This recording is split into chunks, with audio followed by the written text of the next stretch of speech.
Estamos presentando Aula Magisterial.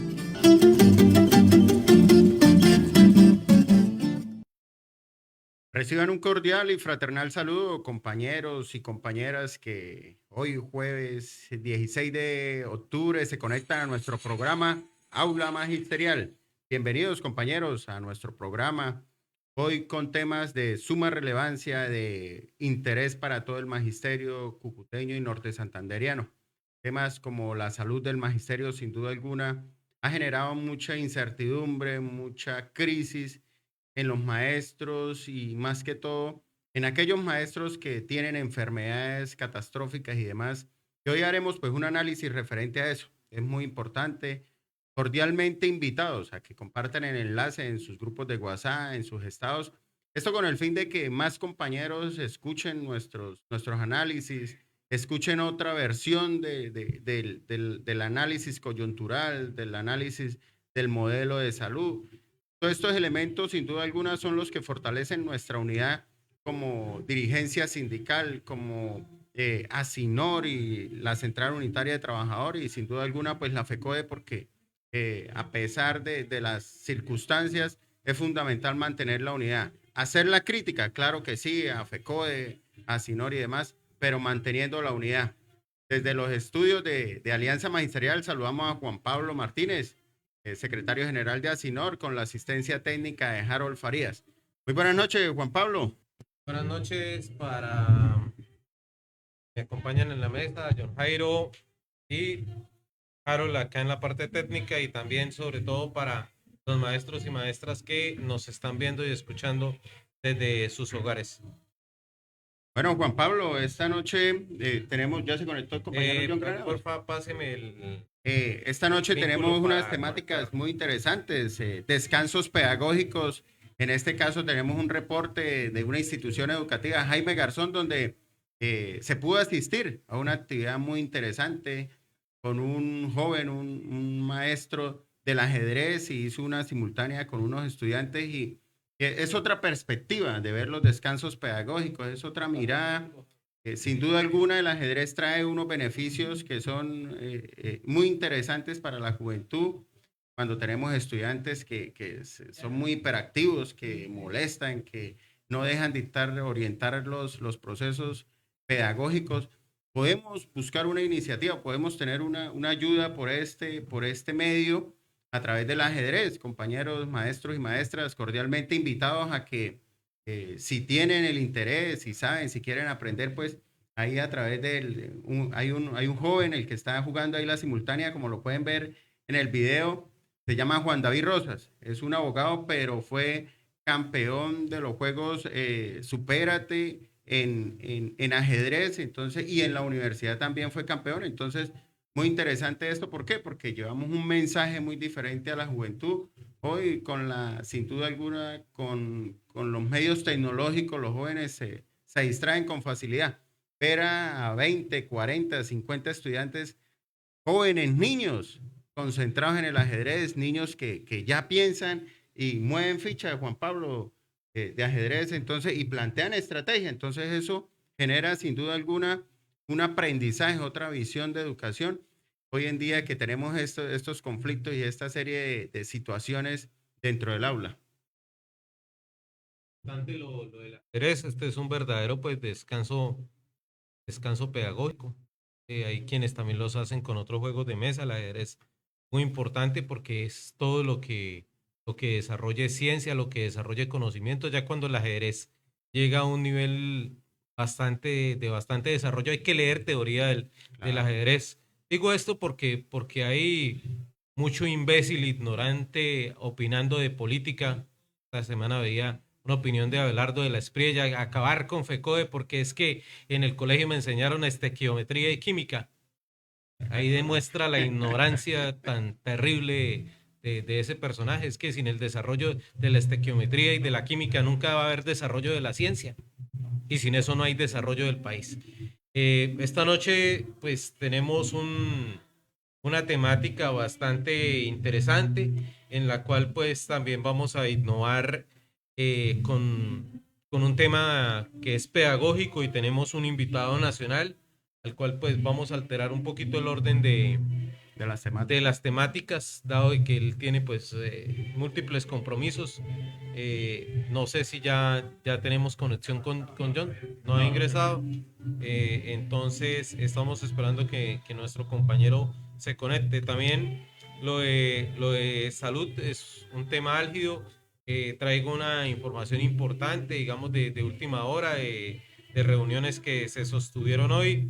Conocemos las preocupaciones y las dificultades que están pasando en salud. En Pamplona hemos tenido hoy, ayer y estos días requerimientos. Acá en Cúcuta, con los distintos prestadores también hemos hecho el seguimiento, y estamos a puertas pues de la movilización del paro planteado para el 30. Paro que hay que decir y hay que aclarar que realmente surge más en los filiales que en la decisión de las mayorías del comité ejecutivo de FECODE. Eso hay que decirlo y debemos impulsarlo y salir masivamente. Podemos llamar la atención, algunos dicen, pero es de un día. Podemos llamar la atención del gobierno nacional, que es realmente quien debe resolver la situación. Hoy salía la circular de FECODE convocando a la movilización social. Ahí faltó colocar para exigirle al gobierno nacional. No es en abstracto, o sea, también la previsora y demás, pero es el gobierno nacional fundamentalmente quien debe entrar a solucionar la problemática que se está presentando en salud. Él fue el que agenció este experimento de salud que se está realizando, llamado Nuevo Modelo de Contratación de Salud del Magisterio. Bueno, pero pasamos a darle la bienvenida a nuestro invitado, porfa, Harold. Compañero John, para que nos encienda la cámara.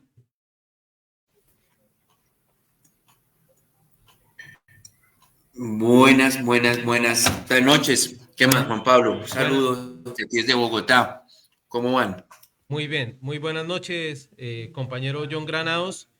Nuestro compañero John Granados es integrante del CEID de FECODE, que es el Centro de Investigación y todo lo relacionado con pedagogía a nivel de la federación. Porfa, John, si tiene la posibilidad de pronto de activar la cámara, sería Yo no, interesante. sí la tengo activa. Yo desde aquí veo miren, ahí está. Ya, listo, perfecto. Que es un importante espacio para uno de los elementos claves también, que es la reflexión en cuanto a la educación, en cuanto a la ciencia, en cuanto al desarrollo. Sabemos que hubo, digamos que un bache, ¿cierto, John? De unos 20 años donde, digamos, los temas educativos estuvieron ahí, pero no fueron del primer nivel porque estábamos peleando, como diría José Fernando Campo, la cuestión económica contra el modelo neoliberal, pero la andanada del desarrollo en pedagogía de la contrarreforma educativa sí se fue. Hoy tengo por acá el librito acá para bien la cámara. Estaba revisando las tesis presentadas para el Congreso Pedagógico que se avecina. Leí con mucha avidez la elaborada por el compañero John Granados, que es en defensa de una de las principales ganancias que ha tenido la educación pública y FECODE, como es la Ley 115 de 1994. Entonces, bienvenido, John, para que reflexionemos un poco acerca de pedagogía y de la importancia de este Congreso Pedagógico que se avecina a nivel de FECODE. Juan Pablo, buenas noches. Y a todos los compañeros allá de Norte Santander, pues una alegría poderlos acompañar. Y bueno, aquí Juan Pablo menciona algo que es muy importante definitivamente, y es todo este debate en torno a, yo lo que ampliaría un poco más y no concentraría solo en el tema de pedagogía didáctica, sino yo lo hablo del aspecto ideológico de la educación. Eso es una discusión que en FECODE la hemos mantenido, que el magisterio y en general FECODE la ha mantenido aplazada. No se ha dado los espacios adecuados donde se pueda dar este debate ideológico, y es esencial darlo porque después de la Ley General de Educación, que fue un logro y que fue una manera como se unificó diferentes posturas del magisterio desde el lanzamiento del movimiento pedagógico en 1982, con la Ley General de Educación se logra condensar todo ese debate ideológico y político en torno a la educación, ¿sí? Porque lo primero que hizo FECODE, pues precisamente fue ponerse de acuerdo en un articulado. Yo quiero comparar lo de la Ley General de Educación con lo que pasó con la pasada fallida reforma estatutaria. Con la Ley General de Educación, FECODE presentó un articulado y obligó al gobierno César Gaviria a negociar ese articulado. Con lo que pasó con la ley estatutaria, se hicieron el gobierno presentó un articulado que desde el principio estuvo malo, no lo dañó el Centro Democrático en el Senado, o sea, lo dañó desde la misma propuesta que salió del Ministerio de Educación, ya era perverso. Y FECODE lo que hizo fue cambiarle 3 o 4 comas, arreglar unos artículos, pero la esencia quedó así, quedó pésimo. Entonces, ¿por qué quiero destacar esto? Porque si se hubiera dado desde el principio este debate ideológico en torno a la educación, FECODE hubiera tenido ya una propuesta de ley estatutaria con que enfrentar la propuesta del gobierno nacional. Entonces, por eso es lo primero que quiero señalar, es este debate en torno a ideológico de la educación, que yo lo veo en tres ejes fundamentales. Yo sintetizo ese debate, o las tres grandes posturas que se dan a nivel nacional. La postura del gobierno, inclusive la de ese gobierno, porque en eso el gobierno no ha cambiado nada, que es todo el discurso de los estándares por competencias, implementados desde las mismas orientaciones, desde el Plan Colombia, se planteó eso, se planteó luego con el acuerdo stand-by en el año 2001, luego con los planes, con el ingreso de Colombia a la OCDE, se viene planteando esos lineamientos curriculares de estándares por competencias, que se estructuran los currículos escolares no desde el conocimiento, sino desde la competencia. Y las competencias no son definidas en el marco de la autonomía escolar, sino que son definidas por el gobierno nacional, que atenta precisamente contra la autonomía escolar, la libertad de cátedra. La otra posición es una posición constructivista que la defiende un grueso del magisterio, de las fuerzas políticas, defienden esa posición constructivista, que aquí es donde entra uno en un debate muy, muy álgido, ¿no? Y es que, ¿qué es lo más importante para el maestro? ¿O el conocimiento pedagógico o el conocimiento disciplinar? ¿Y qué es lo que define la práctica pedagógica? ¿Sí? O sea, ¿cuál es el aspecto principal? Entonces, aquí es donde entramos en un elemento que es importantísimo, y es si qué es lo que prevalece en la educación, o la enseñanza o el aprendizaje. ¿Mm? Y para esta segunda postura prevalece la enseñanza, de igual forma como la postura gubernamental prevalece la enseñanza. O sea, que se construye el conocimiento en el aula. Y no y es en un proceso de indagación, en un proceso de exploración, en un proceso de buscar los conocimientos previos, las ideas intrínsecas de los estudiantes, ¿sí? Esa es esa postura ideológica que observa la educación desde la enseñanza, y al observarla desde el aprendizaje. Y en esa posición, pues el maestro es un dinamizador del proceso educativo. La otra posición que es mirar la educación desde la enseñanza. En ese aspecto, Tribuna Magisterial se circunscribe, y yo sé que Juan Pablo defiende varias tesis de esta posición de ver la educación desde la enseñanza, y es donde que el currículo escolar se construye desde los conocimientos, el maestro desde el conocimiento planea una clase y define cuáles son los contenidos pedagógicos y cuáles son las estrategias pedagógicas y didácticas. Desde el aprendizaje es al contrario. Primero se define la estrategia pedagógica y didáctica, y a esa estrategia se le adecúan los contenidos, ¿sí? Entonces es una discusión que prevalece más, si el aprendizaje o el método o el contenido.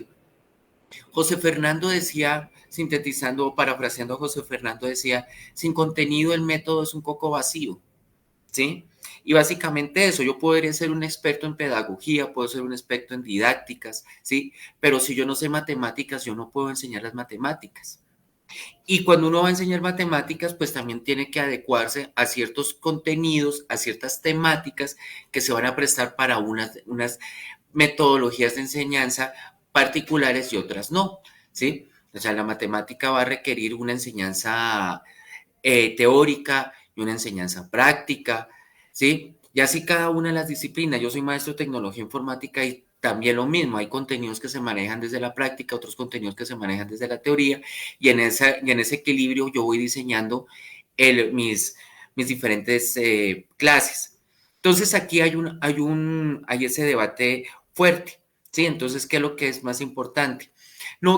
Tampoco yo quiero desprestigiar la pedagogía, porque es muy importante, porque yo puedo ser un brillante en un área del conocimiento particular, pero si no tengo las herramientas para comunicar ese conocimiento a los estudiantes, pues tampoco estoy haciendo nada, ¿sí?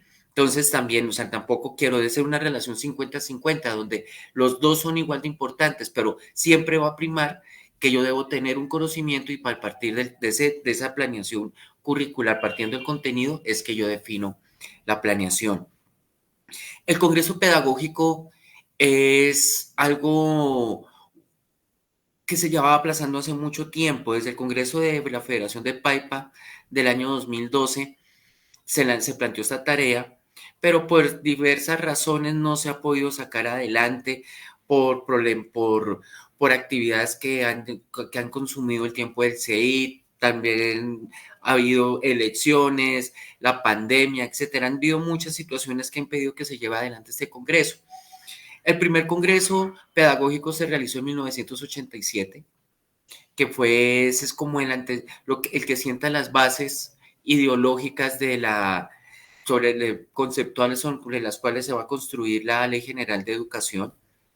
El segundo congreso es en 1997, que se trató de darle desarrollo a la Ley General de Educación, pero pues desafortunadamente viene la reforma constitucional del año 2001 y pone al magisterio en jaque y lo pone a pelear nuevamente por la financiación, aspecto que se había ganado con la Ley 60 de 1993.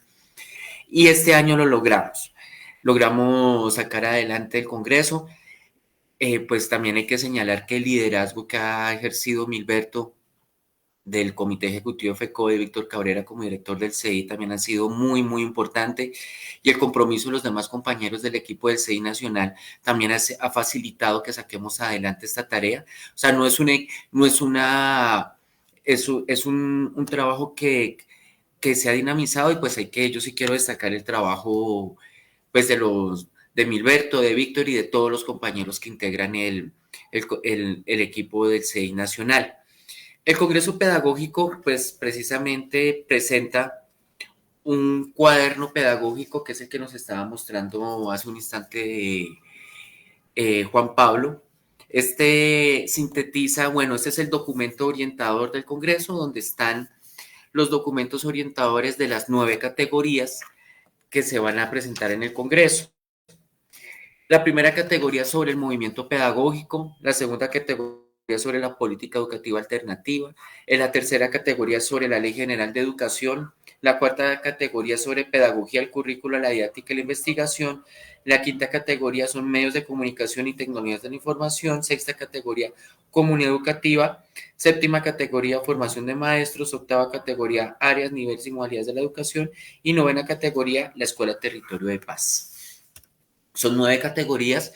Ya hasta el 14 hubo plazo para presentar las ponencias. También se pueden presentar experiencias pedagógicas alternativas. Se enmarcan en 2 tipos. Eso fue un debate muy intenso al interior del CEID, porque al interior del CEI hasta el momento solo se venía hablando de las experiencias pedagógicas alternativas que giran en torno a Escuela Territorio de Paz. Pero después de un debate intenso, pues también se plantean que hay experiencias pedagógicas alternativas que lo que hacen es desarrollar la Ley General de Educación, que no se circunscriben en la política del gobierno. Entonces, hay de esos dos tipos de experiencias pedagógicas alternativas que se pueden presentar al Congreso, que son las EPAs. El Congreso se va a realizar los días 12, 13 y 14 de noviembre aquí en la ciudad de Bogotá, en el Hotel Tequendama. Vamos a contar con la presencia de importantes invitados internacionales. Está en el proceso de la confirmación, por eso no me atrevo todavía a decir cuáles son los nombres, porque algunos han tenido inconvenientes y han dicho que no pueden, otros han dicho que demos un compás de espera a ver si pueden resolver. Entonces, por eso es que yo no me atrevo ahorita a decir quiénes van a ser los invitados internacionales. Y quiero señalar que este es un congreso organizado por FECODE. No es un congreso, eso también fue un debate al interior del CEID, y pues no es un congreso para presentar al gobierno nacional, ni un congreso para difundir la discusión que hay ahorita en torno al Plan Decenal de Educación. Eso es coyuntural que esté esa discusión del Plan Decenal de Educación, porque el espíritu del Congreso no es precisamente ser una caja de resonancia del gobierno nacional. El propósito del Congreso es discutir sobre la educación Por eso es que hablamos, el lema es importante hacia la escuela pública, alternativa y democrática, porque pues esos son los aspectos que nosotros vemos que están en riesgo con toda la política neoliberal que se ha venido aplicando. Entonces es muy importante que el magisterio se reúna, discuta y defina unas líneas de acción para unas líneas ideológicas para enfrentar toda esta andanada neoliberal que le han dado a la educación. Es más, hay un problema que ha surgido últimamente y yo lo he venido mencionando en otros escenarios, y es ese ataque ideológico contra la educación pública, contra el magisterio. Un ataque ideológico que apunta al desprestigio de la profesión docente, y eso se está materializando, por ejemplo, aquí en Bogotá, las situaciones que se han presentado últimamente en las cuales se han dado azonadas al interior de los colegios al punto de destruir y tratar de quemar las instituciones, los establecimientos educativos, las constantes que suceden a nivel nacional, las constantes agresiones a los maestros, amenazas, insultos, y no por su actividad política, sino porque el padre de familia pues considera que ya puede insultar y maltratar al maestro. Pues eso hace parte también, eso es consecuencia de toda esta andanada de sectores como el Centro Democrático, Cambio Radical, ¿sí? De algunos medios de comunicación que pues han venido en ese ataque contra el magisterio. Yo creo que ese es otro aspecto que transversalmente va a aparecer en esa discusión que vamos a tener en esos días. Pues yo espero que podamos contar allá con la presencia de Juan Pablo, porque pues es muy importante que los pocos que defendemos que la educación sea científica, democrática y para el desarrollo nacional, y que vemos que la educación hace parte de los pilares del desarrollo productivo, que es una fuerza, que hace parte de los medios de producción del país. Es importante que defendamos esa tesis, ¿sí? Porque si hay algo muy, muy importante, y cuando uno mira la realidad, la situación internacional, uno se da cuenta, y es que el conocimiento es el que define el poderío de un país. Y voy a colocar un ejemplo para que sintetiza eso. Este año hubo una guerra durante 15 días entre Israel e Irán, ¿sí? Y fue una guerra donde se demostró la capacidad científica y tecnológica que tiene Irán. Lanzó unos misiles hipersónicos que impactaron en zonas estratégicas de Israel, y que hizo ver que esa cúpula de hierro que tiene, que tanto se ufanaba Israel, no sirvió de defensa contra estos misiles, ¿sí? Y hoy en día solo 3 naciones tienen misiles hipersónicos: Rusia, China e Irán. Para construir estos misiles estamos hablando de la tecnología más avanzada en materiales, en tecnología de materiales, en electrónica, en telecomunicaciones, en física cuántica, ¿sí? O sea, estamos hablando en un ejemplo pues bastante lamentable, que es la guerra, pero en últimas, ¿por qué esa guerra paró tan rápido? Porque Irán le demostró al mundo entero que tiene con qué defenderse y con qué castigar a una nación que los intenten atacar. El caso de China es otro caso que es muy importante. China, yo hace poco escribí un artículo que hablaba de la guerra del opio a la guerra de los chips.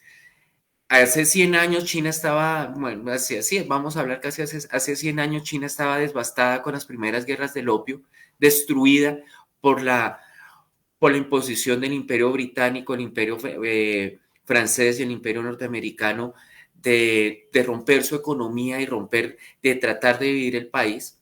Con la Revolución China unifica el país y tiene en cuenta que la educación debe ser del más alto nivel, y hoy en día China pues se disputa con Estados Unidos y con Europa los más altos desarrollos tecnológicos, al punto que en esto que se denomina la guerra de los chips, que Estados Unidos decidió no exportar más chips para China, que los chips se necesitan en la vida cotidiana para cualquier cosa, para celulares, para televisores, para armas, para cocinar, para el internet, para la inteligencia artificial. O sea, los chips son decisivos para el desarrollo de una nación, y China no se dejó amedrentar frente a eso y ha venido con su propio desarrollo de chips, no con la misma tecnología que lo que está haciendo Estados Unidos, pero no se ha dejado y ha venido avanzando. Es más, hay científicos y hay comentaristas, analistas internacionales que dicen que a la vuelta de unos cuantos años China va a romper esa barrera tecnológica y va a superar a los Estados Unidos porque pues lo han obligado a que tiene que ella misma resolver sus propias necesidades. Y el otro ejemplo es Rusia, ¿sí? Enfrentándose a todo el poderío de la OTAN, no ha perdido esa guerra y es más, no ha perdido tampoco a nivel económico. Y es una demostración de cómo estas tres naciones, puntualmente las que estoy hablando, el conocimiento es la que le permite enfrentar de una manera decisiva todos estos retos que le implica enfrentar al imperialismo norteamericano y enfrentar las políticas neoliberales de Europa y de la OTAN.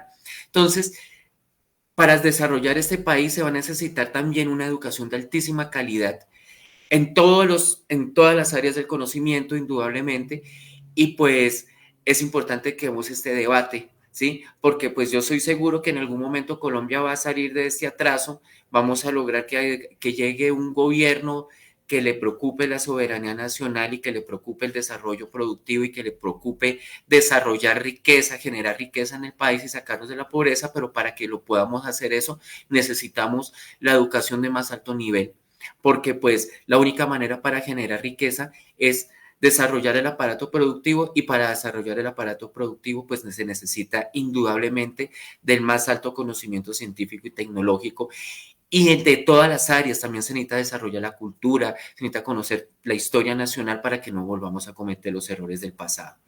Entonces, quería hacer esa nota final, Juan Pablo. Sí, muy amable, John, muy importante su intervención. Uno recuerdo en algún ejemplo, en algún momento en una conferencia en el auditorio Luisa Calvo de la UIS, alguien sacábamos, ¿no? ¿Qué es esto? Realmente esto es un conocimiento de química, física, de la más avanzada. Y si nosotros seguimos acá con el cuento de disminuirle, a mí eso me produce urticaria realmente, disminuyámosle el conocimiento. Uno sabe que es muy importante la resiliencia, que es muy importante una articulación, usted lo decía, 50-50%, ¿sí? Que es muy importante la didáctica del profe, que es muy importante el método que utilice. Pero si los contenidos son raquíticos, ¿sí? Por más que tengamos la mente más inteligente, porque hay algunos también que creen en esto pedagógico, que basta que el muchacho sea muy brillante. Pero si despreciamos uno de los más grandes legados de la humanidad, como es el conocimiento, es muy fregado de esa manera. Yo he visto acá en nuestra tierra, en norte de Santander, cómo se tumban laboratorios para abrir salones. Cómo los muchachos dejaron de ir a los laboratorios.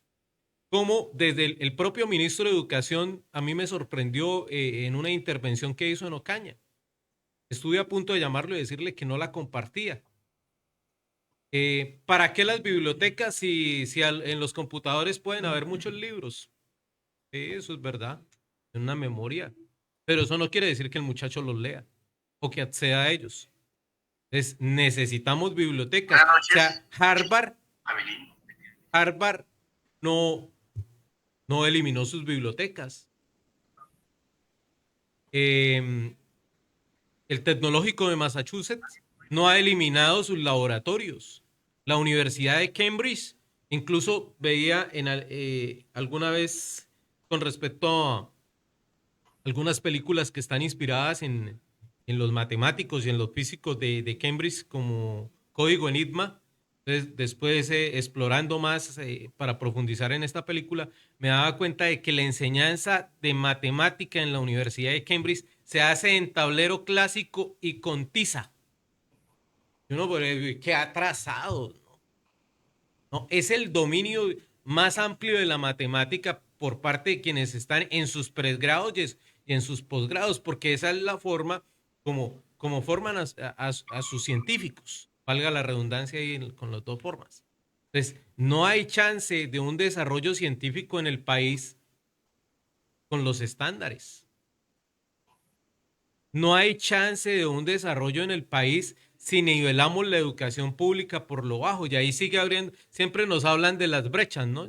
Es un discursito ahí muy trinado por los distintos gobiernos, que no ha cambiado en lo absoluto de las brechas, pero claro, pues en la institución oficial el estudiante tiene un precio que se transfiere al ente territorial, y desde las mismas medidas neoliberales vino después el decreto 0230, 5% únicamente. Después pasamos al 1290 y pensamos que la cosa ha mejorado, pero hoy día que un estudiante que realmente no domina contenidos necesarios de acuerdo a su edad, toca promocionarlo.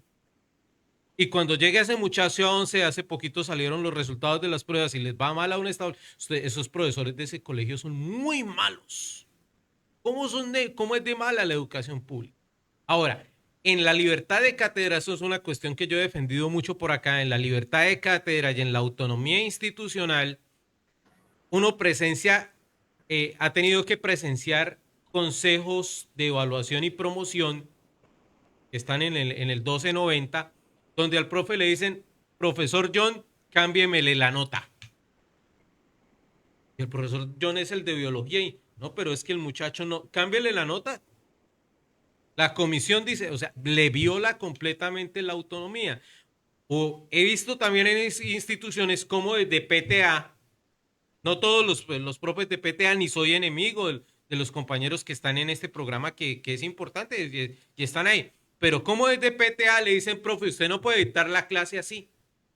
Tu metodología no es, o los contenidos, cuádrelos de tal manera. ¿De dónde viene eso?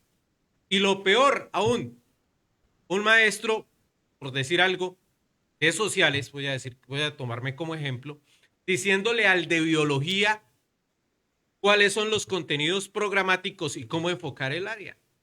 ¿Sí? Incluso teniendo, ni siquiera, porque digamos que, bueno, tiene una maestría, un doctorado en educación genérico para ordenar, ¿no? Sin saber, o sea, violentamos. Y de esa manera hemos deslegitimado el rol del compañero docente. Eso lo han percibido los padres de familia, entonces es el padre de familia que llega a violentar también al maestro. ¿Usted por qué me le colocó 5? Pero ese padre de familia no sabe nada del verbo to be, no sabe nada de inglés, pero llega, ¿sí? Porque se cree con criterios. Porque como todo, entonces cuando epistémicamente decimos todos los criterios son iguales, todas las opiniones son válidas, pero no se dice una cosa que era muy importante, que hay unas opiniones desde la doxa y hay unas opiniones epistémicas. Que no es lo mismo el criterio del tegua que le dice úntese un brebaje para que se le quite la sarna, o cuando usted va donde el dermatólogo y le dice usted tiene una dermatitis que necesita tratarla con un corticoides. Entonces igualamos las cosas. Y ese es el problema. Incluso entonces la educación se nos va rebajando y ese modelo, entonces queremos renunciar al modelo extractivista del país, a la opresión, pero ¿cómo vamos a desarrollar con una educación tan enclenque como la que tenemos? Y peor aún, porque esto antes se percibía, en los últimos 20 años este modelo ha avanzado en muchos colegios, pero ¿sabe qué es lo que me preocupa? Que en los últimos 5 comenzó a avanzar en las universidades. Y le digo una cosa que es muy delicada, ¿no? Y es que el contenido, el conocimiento disciplinar que se imparte en las licenciaturas cada día es menor. Ahora se sientan más en la pedagogía. Y si hay una crisis en ese sentido, es más, hay uno escucha a compañeros de química que dicen que para qué le enseñan química a los estudiantes, ¿sí? Y yo digo, porque no les va a servir para nada en la vida, lo cual me parece que es atentar contra el derecho fundamental a la educación del joven, ¿sí? Porque, pues, ¿cómo un chico va a saber si le gusta o no le gusta la química si no se la enseñan? ¿Sí? O sea, eso, en realidad sí hay por eso es importante el Congreso, para poder discutir esos temas y poder decir con claridad, ¿sí? Y poder defender con claridad, por ejemplo, las tesis que nosotros defendemos, que es una educación científica, democrática y al servicio del desarrollo nacional, ¿sí? Porque También hasta el tema de soberanía nacional hay compañeros que lo colocan en tela de juicio y hablan del desarrollo del territorio. Y pues bueno, o sea, el territorio es importante, ¿sí? Pero un territorio sin contar con todos los recursos de la nación, sin todo el contexto nacional, pues tampoco va a sacar va a sacar a la pobreza de las personas. Y aquí en últimas, lo concreto que es mejorar las condiciones de vida de la población. Y para mejorar las condiciones de la vida de la población hay que generar riqueza. Y para generar riqueza, ¿qué se necesita? Soberanía e industria y producción. Y para esas dos cosas necesitamos conocimiento. ¿Y dónde se da ese conocimiento? En los colegios, ¿sí? Y la mejor herramienta son los colegios públicos. Entonces, sí hay un debate, hay una cantidad de inconvenientes, de debates que tenemos que dar, ¿sí? Y lo que dice Juan Pablo es muy cierto. Muy cierto, el ataque al prestigio del magisterio es un ataque que va al desmérito de la calidad de la educación, porque pues ya los maestros y maestros, yo lo escuchaba la vez pasada, alguien me comentaba que un rector le decía a sus profesores, le dijo, si viene aquí un maestro, si viene un padre de familia a pegarle, déjese pegar. ¿Cómo así? ¿Sí? Entonces a esos puntos estamos llegando, Juan Pablo. En esa, como nos metieron también una visión empresarial, entonces nos han dicho, nos han traído cosas de la administración empresarial a las escuelas. Entonces el cliente siempre tiene la razón. Entonces el estudiante y su padre de familia no son percibidos como miembros de la comunidad educativa para elevar el nivel de vida y desde ahí tener, digamos, que la educación sea realmente un motor de ascenso social y de mejoramiento, sino a una persona que hay que satisfacer. Y como hay que satisfacer, entonces en esa satisfacción el profesor tiene que convertirse hasta en payaso. Entonces lo importante es que los hizo sonreír. No enseñó nada, pero los hizo sonreír. Entonces, no podemos tampoco quedar en ese rol. La escuela no puede, o sea, este país no se va a desarrollar en ese rol. Tampoco se trata, yo siempre lo he dicho, de un modelo pedagógico que vaya a contar las bajas en las aulas de clase. Tengo 30 y no me pasaron sino 5. No, pero es llegar al mayor número de estudiantes posible con exigencia, que se recupere nuevamente la exigencia, el sacrificio, la voluntad del estudiante por estar ahí, algo de disciplina que se ha perdido por completo en las aulas. Acá tuvimos a una compañera, creo que nos está viendo, amenazada por un estudiante. Y en muchas ocasiones la Secretaría de Educación, el mismo Ministerio de Educación, las directivas de los colegios prefieren desprenderse, ¿no? Ante todo el estudiante. Yo digo una no cosa, no importa si puñalea a y su Juan Pablo, maestra. yo creo que hay una cosa, hay un debate que también tenemos que darlo, ¿sí? Y es un debate en torno al derecho. Porque vea, o sea, es como si estuviéramos tratando a unos menores de edad como mayores de edad, ¿sí? Y yo creo que no hay ningún derecho absoluto, todos los derechos tienen un límite.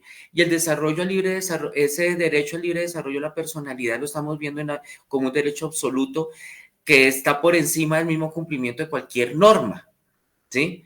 Y definitivamente, pues el país tiene que funcionar con normas, o si no, esto se vuelve anarquismo total, y con el anarquismo total no hay ningún tipo de desarrollo, ¿sí? Entonces, yo creo que ese es otro debate, pues que hasta ahorita he empezado a reflexionar en torno a ello, ¿no? Y es que esa política que se ha venido planteando desde la Corte Constitucional, ¿sí? Donde está prevaleciendo el derecho del menor sobre cualquier otra situación, creo que va a tocar también empezar a mirar, a replantear ello, ¿sí? Porque yo coloco el siguiente ejemplo. Llega un estudiante en el marco de su libre desarrollo de la personalidad y no me deja dar clase, se la pasa molestando, gritando, parándose y no deja dar clase. Él, con el solo cumplimiento de su desarrollo, está impidiendo que los demás estudiantes, los demás compañeros puedan llegar al desarrollo, adquirir o a acceder al derecho de la educación, ¿sí? Porque por una persona se está impidiendo que todos ingresen. Entonces yo creo que ese debate toca empezar a argumentarlo filosóficamente, porque yo sí creo que ya estamos tocando un fondo y ya estamos llegando a límites, pues que va a exigir que le planteemos una posición muy clara frente a la Corte Constitucional, porque los maestros cada día estamos más contra las cuerdas, y yo creo pues que no podemos llegar al punto en que tengamos que dejarnos ya golpear de los estudiantes por el miedo a un proceso disciplinario o a que terminemos en la cárcel, ¿sí? Porque a eso estamos llegando, En Cúcuta y en el departamento hemos tenido agresiones contra la escuela de actores armados, agresiones contra los maestros y directivos docentes de parte de estudiantes, de parte de padres de familia. Pero mire, al respecto, yo he intentado indagar sobre ese tema y por eso realmente quiero ir mucho a ese congreso pedagógico. Digamos que una de mis metas de este año. Estuve indagando la obra de Ricardo Moreno Castillo, un pedagogo español. Entonces, esto que nosotros estamos viviendo acá, los españoles ya lo vivieron. Y él dice, el derecho a la educación sí es universal y está muy interesante, pero ese muchacho, porque siempre nos dicen, llevemos a la escuela al niño porque la calle lo vuelve un delincuente, pero en muchos casos se ha llevado o se ha mantenido al niño y el niño lo que convirtió fue en consumidores de drogas a sus compañeros, prostituyó vinculó a redes de prostitución también a sus compañeras, o sea, violó el derecho de la educación de los demás. Además, su actitud en clase impidió la formación de no solamente de él, sino de 25, de 30 o de 40 compañeros. Veía eso en el caso de España. En Europa también, esa es una teórica y maestra universitaria, incluso fue ministra de Educación Inger Helmich, también lo mismo. Y Fernando Sabater. Y si uno mira la obra de Fernando Sabater en el último tiempo, llama la atención porque es que realmente a veces le dicen, pero bueno, y es que ustedes no tienen soporte teórico. Y yo recuerdo muy bien el Congreso Pedagógico de Paipa. Yo estuve en la comisión de pedagogía un tiempo y recuerdo algunos de los compañeros del CEID Nacional, de los teóricos que daban. Yo estaba cerca a Francisco Torres, a Pachito Torres, querido dirigente del magisterio. Dije, Pacho, los que están citando aquí como teóricos son los mismos que utiliza el Ministerio de Educación. Entonces, ¿cuál pedagogía alternativa si los referentes son los mismos?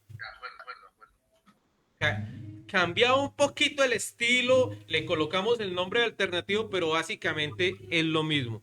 Entonces, ahí hay un elemento pues para reflexionar. Yo creo que como maestros debemos nuevamente empoderarnos, debemos comenzar a leer.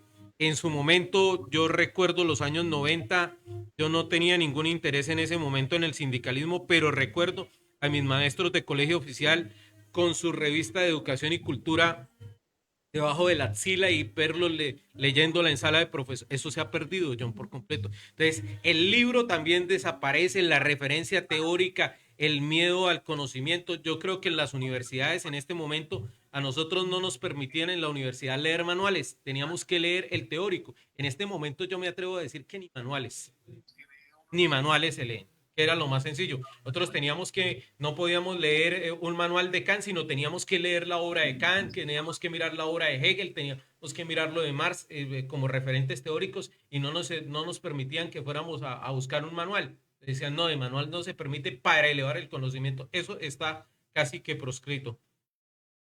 Juan Pablo, John, compañero John, un fraternal saludo desde Cúcuta. Mire, hay un elemento fundamental y ahorita se está dando en las instituciones educativas, Juan Pablo, ahorita en estos meses, ahorita en octubre, noviembre, llaman al maestro, le preguntan, uy, ¿cuántos están perdiendo en su salón, en su área? Uy, no, Juan Pablo, no, John, no pueden perder tantos. Se ha perdido tanto la autonomía institucional que hasta ahora los compañeros del PTA, bien, alguna vez tuvimos unos debates muy interesantes con algunos compañeros de PTA, donde querían ellos implementar unas corrientes pedagógicas traídas de no sé dónde y con cero resultados, desconociendo el contexto. Entonces traen una teoría aquí a Cúcuta o a la institución educativa y el maestro pues lamentablemente tiene que asumirla.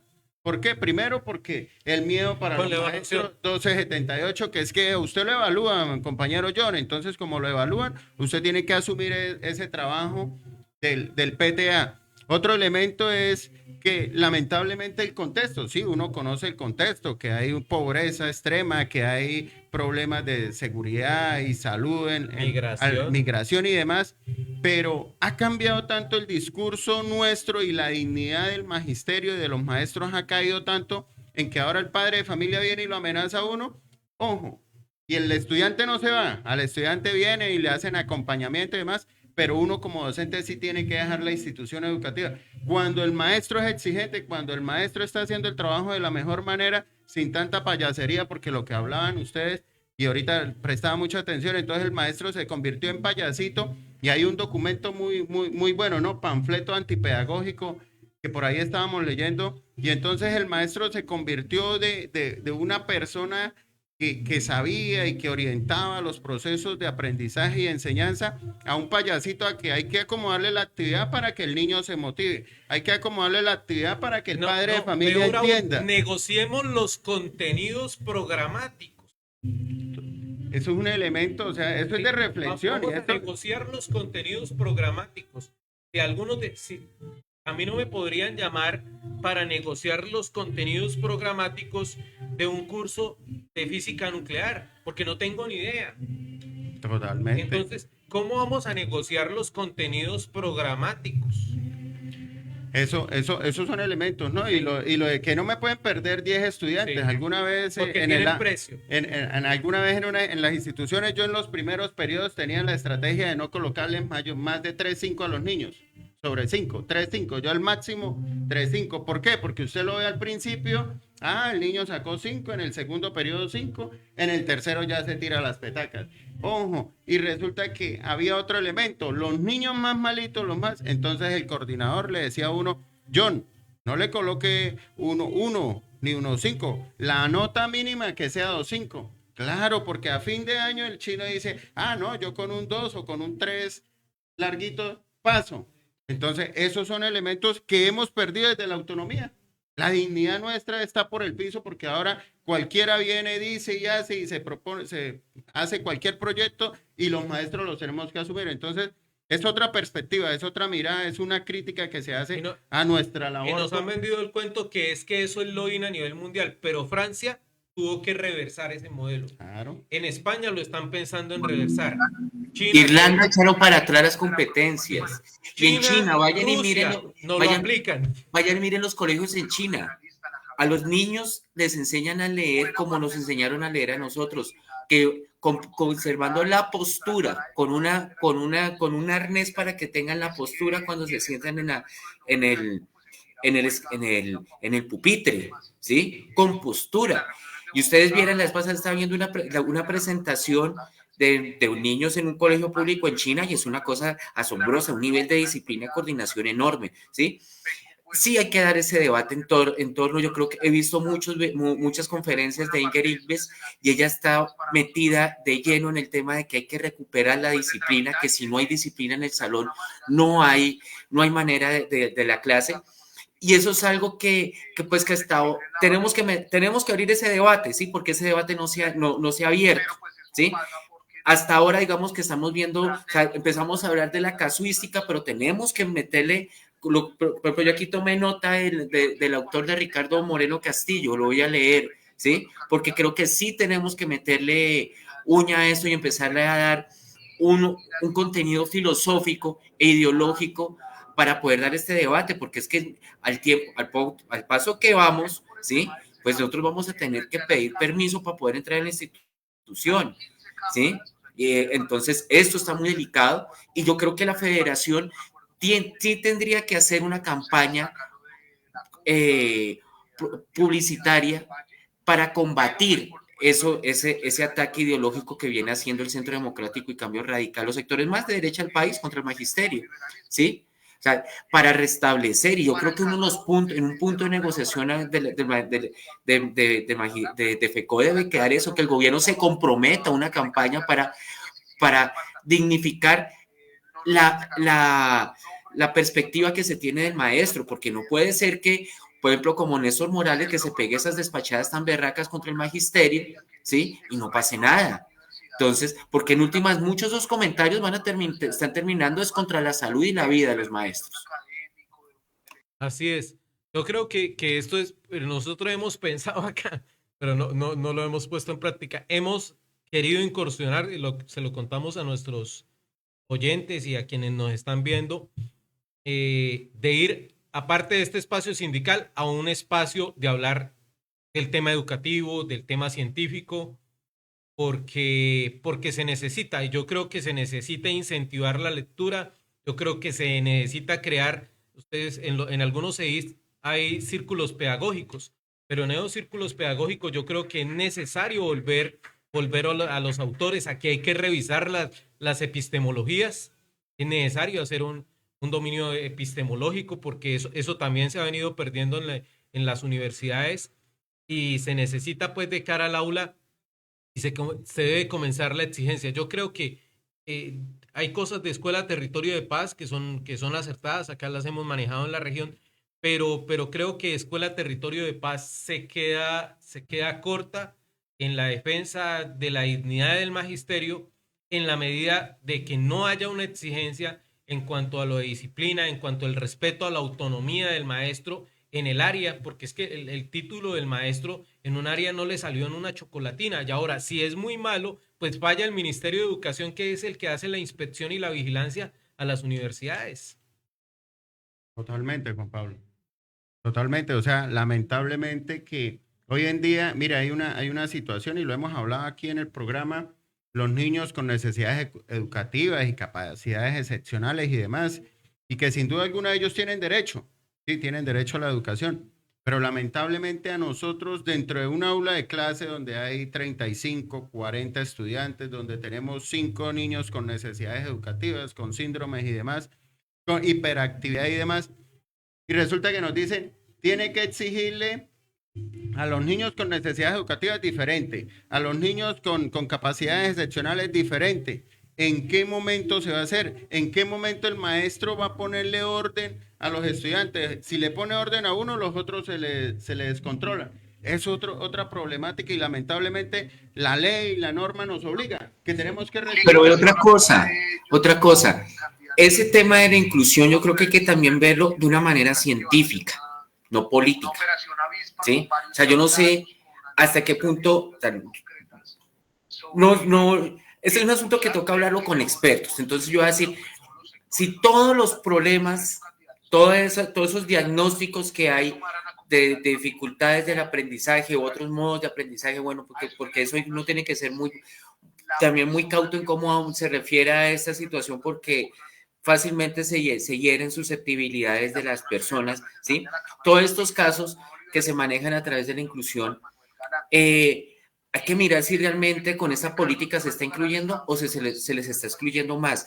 Yo creo que hay diagnósticos que obligar a que vayan a una aula regular, lo que desemboca es en la exclusión, ¿sí? Porque son diagnósticos tan puntuales, con unas características tan específicas que requieren es un trabajo específico con un acompañamiento mucho más dedicado por parte de un maestro, ¿sí? Yo diría que hay unos casos que requieren hasta un acompañamiento personalizado, ¿sí?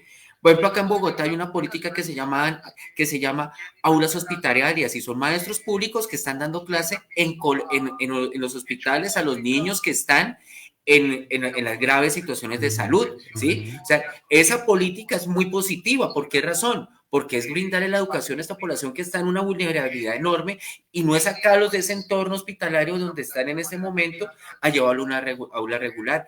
Y uno ve con este tema de la inclusión unas situaciones muy dramáticas. Y es más, tampoco se ha dotado a las instituciones educativas del personal adecuado para ello, ¿sí? Aquí se necesitan trabajadores sociales, terapeutas del lenguaje, psiquiatras, tiflólogos, psicólogos, terapeutas. O sea, necesita una cantidad para atender a una población específico, y ese debate hay que darlo con un criterio científico y saber hasta qué punto se puede manejar la inclusión y hasta qué punto no, ¿sí? Y evaluar si lo que se ha hecho con la inclusión ha sido positivo o ha sido negativo. En mi opinión, ha sido negativo, ¿sí? Porque lo que ha llevado al maestro es a que mire cómo resuelve esos casos con los PIAR, de alguna manera cumple con el documento, mira cómo resuelve con esos muchachos de alguna manera, ¿sí? Pero en realidad los grandes damnificados son ellos porque no se les está dando la educación de calidad que requieren. Además, porque un maestro, profesor de matemáticas, profesor de matemáticas, no tiene conocimiento en otras áreas para manejarla. Entonces, sí, eso yo creo que eso es algo que un debate que hay que abrir. Y aparte de eso, la salud mental del Sí, maestro, claro. ¿no? El estrés que Tiene- genera atendiendo una cantidad de niños que uno desconoce. En tiene el algún piar, momento profe. tuve una experiencia con un niño con síndrome de Down y yo se lo entregué a la coordinadora, le dije, profe, no lo pude manejar. ¿Por qué? Porque el niño tenía unas falencias, tenía unos desconocimientos y resulta que lo tenía, era una maestra, 3, 4 años y cuando pasó conmigo, entonces él no tenía la figura paterna y cuando me escuchó a mí, pues claro, o sea, se puso violento. Entonces son situaciones que sin duda alguna y lo desmoralizan a uno como profesional de la educación de, uy, pero ¿cómo así que no pudo? Y a veces la falta de empatía con algunos compañeros, uy, yo, pero ¿cómo así? Entonces son situaciones que sin duda alguna afectan la salud mental y física de los maestros. Sí, por acá, desde los compañeros del Colegio San Francisco de Sales. Esta dialéctica debe concluir en, como digamos, como en el cambio de la ley. Yo creo que no, ni siquiera eso, sino el cumplimiento de la ley 115 de 1994. Yo creo que si hay que releerla, hay que desempolvarla y sobre todo hacerla cumplir, porque hemos sido poco eficaces en exigir el cumplimiento de esa norma, pero sí hemos dejado que se cumpla lo que está en la contrarreforma, que es en la ley 715, en el decreto inicialmente 0230, después en el 1290, en el 3020, en el 1850. Bueno, casi toda la legislación educativa salió de esa Sí, la Ley contrarreforma. General de Educación ha sido poco estudiada, ¿no? Y creo que sí estamos haciendo un esfuerzo por difundirla. Yo creo que gran parte de todo esto ha venido, pues son por fallos de la Corte Constitucional, ¿sí? Y decretos que vienen desarrollando otras cosas. Por ejemplo, el 230 y el 1290 vienen en desarrollo de la Ley 715, ¿sí? Y, y el Código de Infancia y Adolescencia, el primer respondiente, ¿sí? Todo eso son desarrollos que se han venido dando paralelos que han venido afectando la, las dinámicas de aula. Yo sí creo que, vuelvo y señalo, sí hay que dar ese debate filosófico, ¿sí? E ideológico en torno a cómo tratar a los menores, ¿sí? O sea, cuál es su verdadera condición, si son, o sea, cuáles son los límites y las normas que ellos también deben tener, porque son personas que están en formación, ¿sí? Y una persona que está en formación, pues necesita unas reglas también en las cuales desempeñarse, porque si no, nunca existirá formación.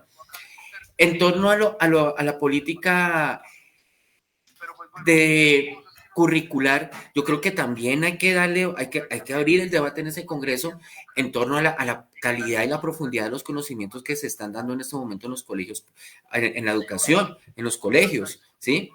O sea, yo recuerdo que cuando yo salí del colegio nosotros terminábamos ver integrales de primer grado, primer caso integrales. Ahorita escasamente están llegando límites, hay colegios que que empiezan Ay, solo a mirar sí, saben las funciones, tablas. ¿sí? Escasamente Entonces, saben las tablas. ¿No? Pues, pero ¿para todo qué la eso viene multiplicación derivando y de la un división si hay problema, una calculadora? Les dicen. ¿sí? Ahora, yo digo que no hay que tampoco negarse a la entrada de la tecnología, porque hay otro debate en torno de unos sectores que dicen que no quieren nada de tecnología, hay que temerle a la inteligencia artificial. No, yo digo que lo que tenemos es que sentarnos a estudiar la inteligencia artificial, sacarle todo el jugo a la inteligencia artificial para que no nos vengan con el cuento que con la inteligencia artificial nos van A a suplantar. cambiar, a suplantar, ¿sí? O sea, yo creo que lo que toca es más formación por parte del maestro, porque el reto es enorme lo que se está viendo, o sea, ¿sí? O sea, lo que hay es que formarse más, pero no caer en esos discursos catastróficos que entonces que con la inteligencia artificial el profesor ya sobra. No, yo creo que se necesita más el profesor, más que nunca, ¿sí? Porque sí se necesita una orientación clara para no caer en tanta carreta que se puede generar a través de la inteligencia artificial, porque sí se han encontrado varios resultados de inteligencia artificial que han sido erróneos, porque la que hace la inteligencia artificial lo que hace es una búsqueda en toda la línea, en todo Internet, ¿sí? Y hay cosas que en Internet están mal. Por ejemplo, hay sesgos de raza en Internet, hay sesgos homofóbicos en Internet, ¿sí? Si ustedes van a buscar cifras en inteligencia artificial sobre la violencia hacia la mujer, no encuentra las cifras más acertadas. Lo mismo sobre relacionamiento con temas de afro o temas indígenas o temas latinos. ¿Por qué razón? Porque Internet está alimentado es por Estados Unidos y Europa principalmente, ¿sí? Entonces también inteligencia artificial tiene ese sesgo cultural que es cómo se ha desarrollado Internet, porque inteligencia artificial trabaja con Internet, ¿sí? Colgada a la red. Entonces, todo ese tipo de cosas son, por eso es que necesita más que nunca, se necesita el maestro, se necesita leer libros en físico, ¿sí? Se necesitan más que nunca las bibliotecas y sí, ese debate tenemos que dar. Bueno, yo creo que este programa ha sido Fluido. espectacular. Te lo hicimos quedar más tiempo, ¿cierto, John? Sí, sí, sí. Sí, estaba muy interesante, la verdad, muy bueno, la verdad. Sí. Bueno, para nosotros acá en Aula Magisterial y en Alianza Magisterial ha sido un placer tenerlo. Esperamos contar con ustedes y una vez lo anunciamos con su apoyo para el curso de formación de los compañeros y compañeras que aspiran a la reubicación salarial o al ascenso en esta nueva cohorte. Es importante, usted nos ha acompañado en años anteriores de manera presencial y de manera virtual y queremos contar con su experiencia, John. Claro, muchas gracias por esa invitación. Y gracias por el tiempo que nos regaló esta noche y esperamos vernos en el Congreso Pedagógico para defender dos elementos fundamentales: el carácter de educación pública, científica, realmente para el pueblo colombiano que permita el avance, y en segundo lugar, los derechos del magisterio. Totalmente. Sí, señor. Sí, señor, es así. Muchas gracias por la invitación y pues para mí es muy grato tener los espacios para debatir este tema que a mí me apasiona mucho. Somos dos. Bueno, un fuerte Bueno, abrazo, compañero. un abrazo, John. Muchas gracias de verdad por haber sacado este espacio para Aula Magisterial.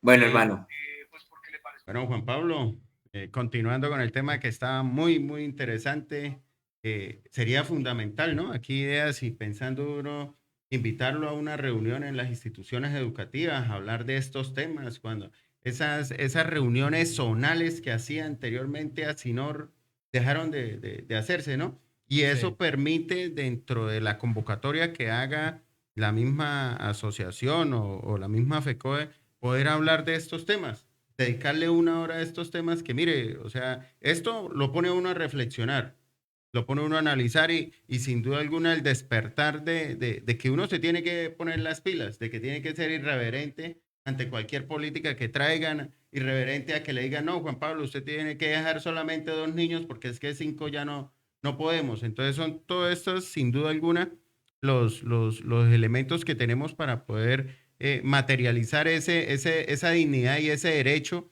que tenemos nosotros como docentes. Claro que así es, John. Yo creo que es necesario también, mire, las semanas institucionales, las reuniones pedagógicas, que incluso se perdió en el último tiempo una cosa que se llamaban los consejos de profesores. Y me atrevo a decir que los consejos de profesores fueron mucho más democráticos que las reuniones que ahora se hacen de los comités de promoción, de evaluación y de promoción institucional. Porque en el antiguo consejo de profesor, yo estuve en muchos colegios en consejos de profesores, se escuchaba como en un consejo municipal la voz y el voto de cada uno de los maestros. Hoy en día no. Incluso en algunas instituciones, esto puedo decirlo, se forman como gavillas contra el quehacer educativo de uno u otro docente. Se Entonces, crean competencias sí, yo también, soy ¿no? enfático en una cosa. Yo no soy constructivista. Respeto a quienes son constructivos. Y allá, ¿qué es lo importante para mí? Si el maestro es o no es constructivista, ahí no estaría el problema. El problema es el impacto real que tenga en los estudiantes, en la asimilación, en el amor que despierte y en los conocimientos que deje realmente para... O sea, si yo soy profesor de lenguaje y paso 5 años, digamos, de los profes que primero salían a segundo, tercero, a quinto, y ese muchacho no sabe escribir, yo Ujú. no puedo irme tranquilo. Acá una de las profes nos comentaba estudiantes que no saben las tablas, Y eso se ve, eso ¿sí? Y existe, no pocos. eso pasa. Yo tuve una estudiante en la universidad en primer semestre de economía por allá año 2004 creo, 2005. Dejé un documento, hice un quiz, no entendí lo que me escribió en el quiz. Le pregunté y menos. Resulta de que no sabía escribir. O sea, tuve que sentarme con ella a que aprendiera. Tuve que sentarme con ella a escribir. Esa estudiante después progresó ese primer semestre horrendo. Y de principio me odió, pero después ella incluso no terminó en la Universidad de Pamplona, se cambió a otra universidad. Y cuando se graduó de economista, me escribió, muchísimas gracias. Y yo también tengo que agradecerle, a veces nos ve el profesor Edgar Valero, muchas veces me regañó, pero gracias a él aprendí a leer. Y los primeros libros que leí con él, pues obvio no me gustaba, pero después le fui tomando gusto y seguramente si no hubiera leído con él no hubiese avanzado en las ciencias sociales como avancé, aunque él era realmente de literatura, pero sembró las bases para que pudiera leer y sigo leyendo. Entonces, estas cositas, o sea, son de exigencia. De pronto uno recuerda, este nos dejaba jugar tricky. También recuerdo a quien nos dejó jugar tricky háganse ahí, no molesten demasiado, yo los cuido, que esa es como la visión, a veces un poco de la educación. Cuidemos los que no se maten, que estén en el salón, que estén tranquilitos. Ya, ya de paso hacemos un favor a los padres de familia que perciben a la escuela y a los colegios no como centros donde su hijo se va a formar para de pronto avanzar en el nivel de vida, sino en una guardería para quitárselos de encima, porque la verdad es que ni ellos se los aguantan. Y ni se diga el WhatsApp, ¿no? Ahora le escriben a uno a cualquier hora.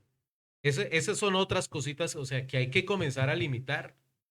Ya lo hemos dicho aquí en aula magisterial. Los teléfonos de los maestros no es para que le estén marcando uno a las 9 de la noche. Mañana hay que ir con tenis verdes o tenis rojos, profe. ¿Cómo son Ujú. las interclases? Profesora, ¿por qué no me le dieron PAE a mi hijo hoy? Y yo Totalmente. creo que son, y invitamos, aquí tenemos muchos seguidores que son directivos docentes. Y la inmensa mayoría obra adecuadamente, pero hay algunos compañeros también que hay falencias.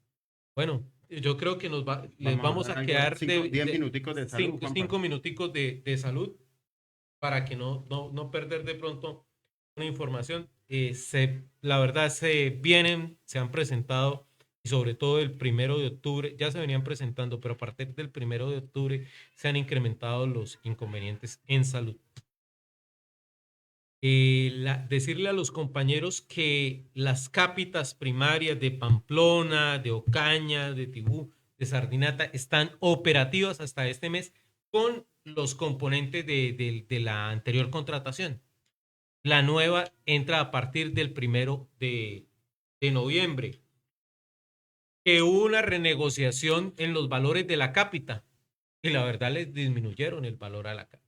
Eso nos genera una preocupación y ojalá no se dé porque, bueno, ahí está uno, porque de una parte hay que defender la estabilidad del fondo y el fondo pagando tarifas SOAT, aquí lo hemos dicho, pues llega un momento donde se va a reventar. Pero por otra, que esto no impacte en la atención que recibe el maestro. Y ya hemos recibido esta semana de quejas de Pamplona, maestros que estaban esta mañana esperando la parte de imagenología llama, Simón. no, en Pamplona, Ah, eh, fotografías y otros, los tenían ahí que estamos mirando el contrato, pero ayer en la reunión que hubo acá en la Secretaría de Educación, nos dijeron, los vamos a tener esperando el contrato, o sea, el maestro hay que respetarle el tiempo, hay que respetarle su espacio y invitamos a las IPS a esa labor.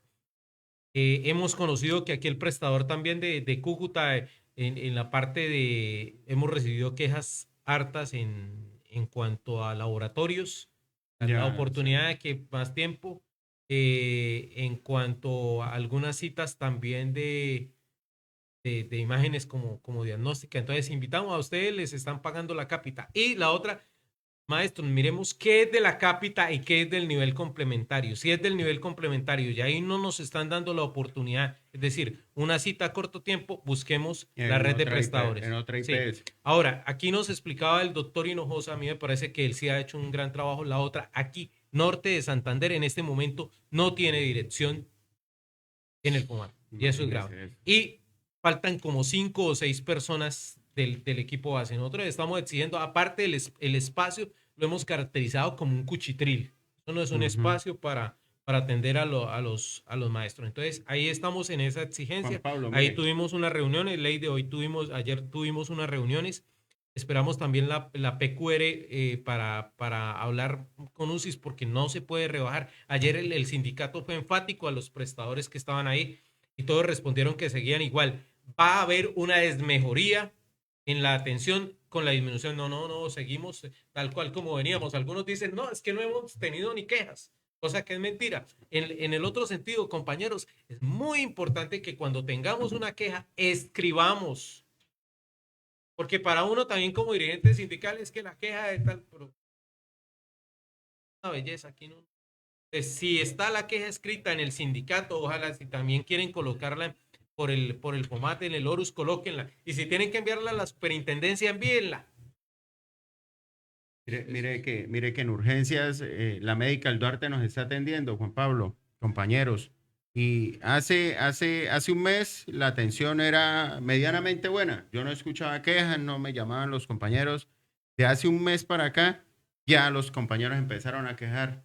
O sea, ¿cómo es posible que una compañera entre esta mañana y me llamó hace rato? Entre a las 9 de la mañana y sean las 6 de la tarde y ya le habían dado la salida, pero los papeles no se los habían entregado, la tuvieron ahí como 3 4 horas esperando. Entonces, la atención ha disminuido en cuanto a calidad. Hay una IPS que se llama Sanati. Muy Sí. buena la atención en un momento porque atendieron a mi señor padre. Los exámenes, la atención oportuna al otro día, a los 2 días, excelente. Pero hoy en día, vaya usted, llame a Sanati para ver si le dan una cita con el endocrinólogo. Llevamos con un compañero de Lourdes más de 2 semanas en eso y todavía no ha sido posible conseguir la cita. Habría que mirar la oportunidad también con otro Eh, prestador. Sí, sí, evidentemente. Bueno, otros elementos. Los prestadores a nivel primario y secundario que estaban en el departamento eran 90. De momento dicen que van a entrar a partir del 1 de noviembre un ramillete de 144 prestadores. Medicina laboral que muchos estaban rezagados, nosotros le hemos exigido al FOMAT, ya nuevamente comienza a operar medicina laboral acá en Cúcuta en convenio con la Clínica Bucaramanga y la doctora Mónica Tapias. Ahí han estado llamando como unos casos que han estado priorizados. Eh, Estar atentos, ¿no, compañeros? Estar Estar atentos atentos, a sí. los cambios que se puedan Hoy dar. solicitamos al doctor Andrés Hinojosa que como no hay dirección regional del FOMAT en Norte de Santander, que él haga presencia unos días de la semana aquí para que coordine el equipo. Hemos hablado también digamos, del desorden, de la falta de atención para que ordenen también el personal que tienen ahí en la oficina Juan del Pablo, FOMAT. una pregunta. La movilización del 30, vamos a exigir con contundencia que Sí, se mejore el servicio, que claro. se nos garantice. Vamos a pasar por el FOMAT. No se ha definido la ruta. Yo he visto en algunos grupos de WhatsApp, hay compañeros que han colocado que se pase por el FOMAT, no se ha decidido la ruta. Quiero decir, sin faltar a la verdad, que suele haber un problemilla ahí que tiene que ver con la movilidad misma de la marcha por la ubicación de la Ujú. oficina regional del FOMAT. Pero Entonces, si no hay, si no hay, no hay persona que esté a cargo sí, del FOMAT. entonces, pues, sí, o sea, para hacerle el reclamo a un edificio, pues, sí. Algunos Ahora, trabajadores el que que van a sí hay que emplear. hacerle mucho reclamo y que sí ha faltoneado mucho del señor Aldo Cadena. El señor Aldo Cadena ha incumplido sistemáticamente acuerdos de las tres visitas de Asinor a Bogotá. solamente una nos pudimos reunir con él, a las otras 2 no llegó. Llegaron funcionarios de alto nivel, pero él no llegó. Realmente a mí él no me hago muchas ilusiones.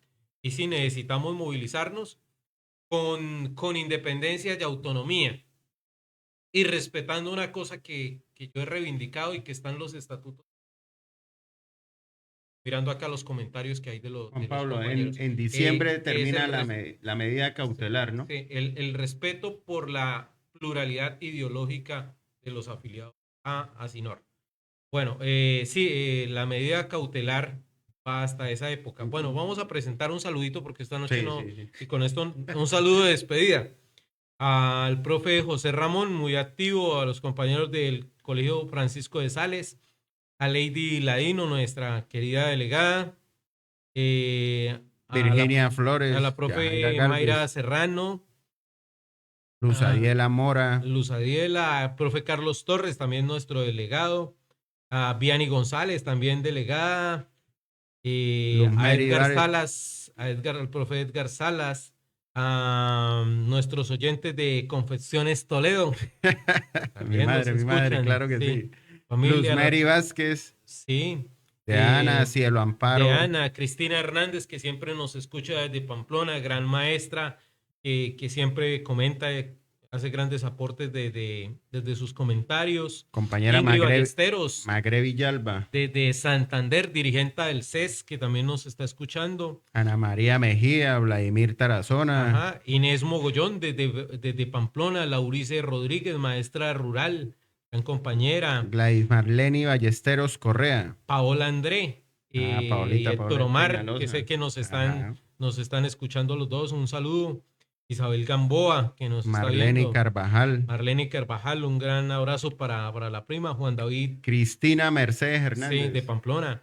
Juan David Rosas. Compañero que juega ajedrez, Juan Pablo. Muy bien, la profesora Yajaira Galvis, Gladys Gallón Medina, la profesora Elsa Cacua de Pamplona, la profesora Lina Rosa Castro, el profesor Alfonso Agudelo, que también nos escucha desde los municipios, Gladys Marlene Ballesteros, Carolina Tuesta, Nora Clemencia Cáceres, también dirigente sindical de Santander, Diana Quiroga, nuestra compañera directiva docente, toda nuestra solidaridad, una de las compañeras que ha sido víctima pues de todas estas agresiones de la comunidad educativa frente a los maestros, Ana María Mejía, Magret Villalba, Cielo Amparo Melo, Alice Conde, que también nos escucha, Luz Mary Vázquez, Luz Adiela Mora, bueno, ya la habíamos saludado, bueno, y compañera Daisy, que juega fútbol. También yo creo que se me quedan otros compañeros, les pido excusas, porque es como lo que alcancé a ver. Los esperamos acá en Aula Magisterial la próxima semana, con más temas de interés, de debate, de suprema importancia para el magisterio norte santandereano. Un fuerte abrazo, compañeros.